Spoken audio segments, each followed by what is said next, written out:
All right, thanks, Matt. And as you mentioned, I am joined by Matt Hatfield from VirginiaPreps.com, the go-to source for anything high school basketball in the 757. Matt, thanks for joining us. Always great to be here, Chris. All right, we take a look first at the state champions. You've got Norcom repeating for the first time. A team has done that since Woodside. What made this team this year so special? Well, on offense, they were unselfish, played teamwork, great basketball on the defensive end as well, hard-nosed, gritty group.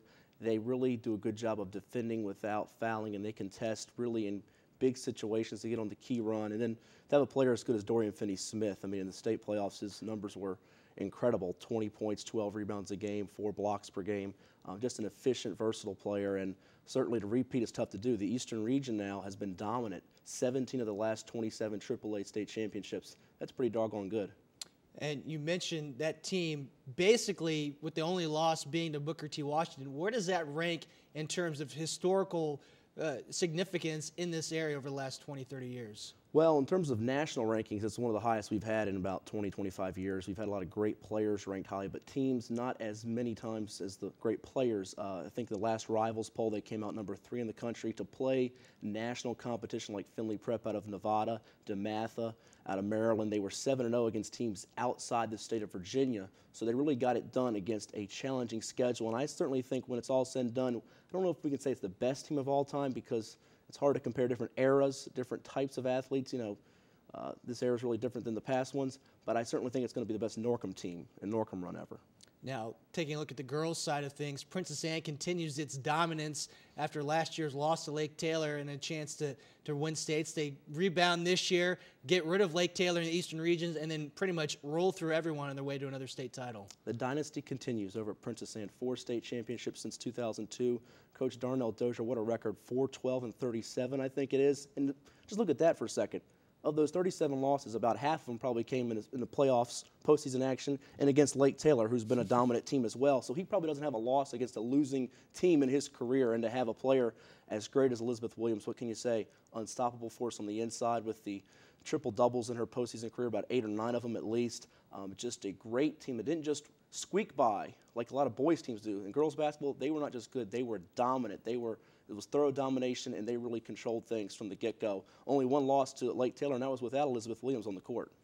Now, with this season in the books, we can look ahead to next season. Some names leaving, but also some names showing up that are going to make a big impact next year in basketball.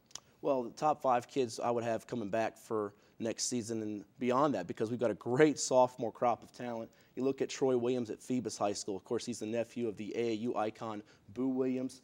Tremendous talent with so much upside, athleticism, all the tools in the world, and dare I say the letters NBA. That's Troy Williams right there for you. Moving on, you've got Big Cat Anthony Barber at Hampton. He's a Division I guard without a doubt. Peninsula District Player of the Year as a sophomore, averaged 21 points per game. Does some things on the court that reminds you of Allen Iverson. He's got that aggressive mentality. He's going to be a really great one. You look at Rajay Bullock over at Kickitan, a skilled big man that's rare to find. He can score in the low block, also can step out and hit the three-point shot very effectively. He's going to be a great one, no doubt about it. You look at Jamal Ferguson over at Maury. Excellent first step, one of the best I've seen in attacking the basket. His athleticism is through the roof. And with Maury losing Sim Frazier going to Howard, Ferguson's got to step up and take a bigger role. He can drop 20 points at the drop of a hat. And then last but not least, you got Ramon Snowden over at Kellen. Plays with such savvy, a high basketball IQ, great court awareness. I certainly think the best basketball for him is ahead of him, another special talent who's only scratched the surface of what he can do. Now, you mentioned those players, and we've seen a lot of their highlights, but, you know, we've talked about the talent in this area.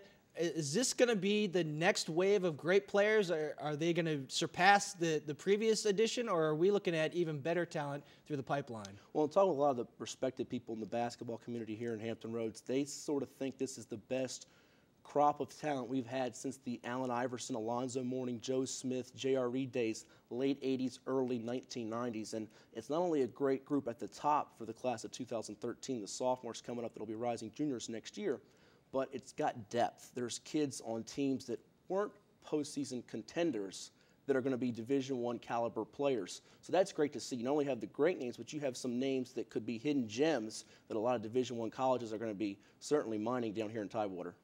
Now, we've talked about the players. Let's take a look now at the teams. With Norcom graduating 4 of their 5 starters and you've got pretty much a wide open race, it seems like, in the boys' side of things in the Eastern region. You really do, and it might be the most wide open we've had. Norcom was preseason #1 this year, and they ended up winning the state championship, so no real shock there. Booker T. Washington's always a good team, but I think it's wide open. I would start with Kecoughtan, Phoebus, and Menchville in the Peninsula District. Kecoughtan's got Rajay Bullock coming back, as well as Joshua Fortune. He's going to be a senior who's going to Providence. Menchville had 5 new starters this year, won the Peninsula District tournament, and they've got, I think, 10 of their 12 players back. Certainly, if you look outside the Peninsula District, Maury's going to be good with Ferguson back.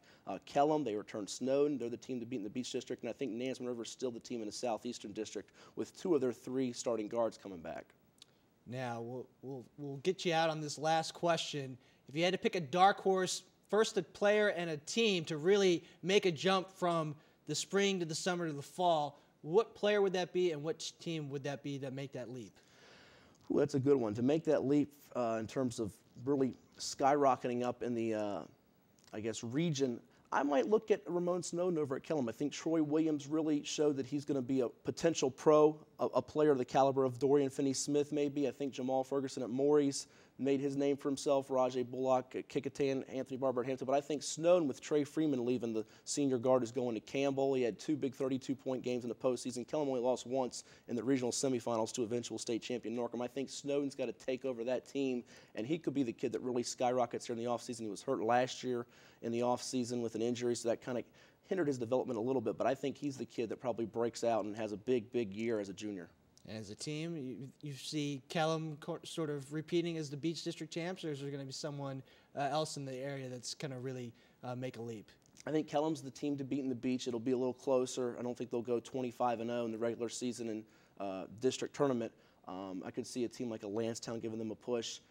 You look at the other teams in the region, though, the Peninsula's the strongest. If I had to pick a #1 for next year, it would be Kecoughtan, but it's very, very much up for grabs because really Norcom had 4 starters coming back. I don't think any team has the caliber of players coming back and experience that Norcom did. All right. Well, that's Matt Hatfield from VirginiaPreps.com. You can read all of his stuff right there. We'll send it back over to the desk to Matt. You have DVR? I have DVR. Okay. Yeah? I love it. Do you record a lot of shows? I record everything. Cox is better Verizon because I think the customer service is much better. Welcome. The inside story on savings is right here.